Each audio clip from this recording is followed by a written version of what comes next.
Thomas Aquinas was the shining light of medieval philosophy. He was the real pinnacle of medieval philosophy in Europe, and wrote extensive books and came up with elaborate philosophical proofs, drawing from Aristotle and other older philosophers. But he had an experience later in his life that undermined all of that, and which made him cast aside and never write another word in his life. That's what we're going to be exploring on today's episode of The Living Philosophy. To experience God, as I've talked about in other episodes, to experience the mystical, to experience something divine, something truly spiritual, it's almost crippling for the mind. It's too much for it to handle. It's something like experiencing a new sense. Like the mystics talk about the colour green. How do you explain green to a blind man? And the answer is that you can't. You can give him descriptions, but to experience it is something totally different.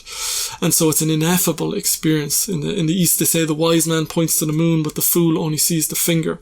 And that's to encapsulate this thing of it's something experienced. It's something that transcends the words that you use to describe it. All words I use are a lie. They're a twisting of the truth. This is what the master says in one of Anthony de Mello's stories. And the disciples say, well, why do you speak at all? And he says, well, why does a bird sing? Not because it has something to say, but because it has a song. And so that is why we might say that the mystics and the wise people create these texts to try and teach us, to try and show us green, to show green to us who are blind.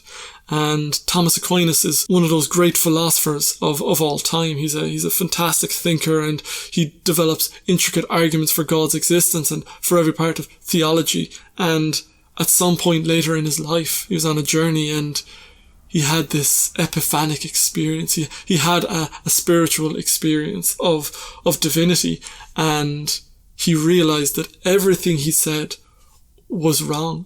Everything he'd written, all the clever arguments, even though he's core to the modern Catholic Church's teachings, he realized it was all fruitless. It was all a misunderstanding. He'd gotten it all wrong. And it just goes to show that even for someone who's that immersed in it, that immersed in the theology, who's that respected now as a theologian, and you look at that man having a spiritual experience and realizing, oh, I was wrong, everything was wrong, and it blows his mind. And the experience of it, he's experienced green, and it's completely transformed all the writings he'd written about it.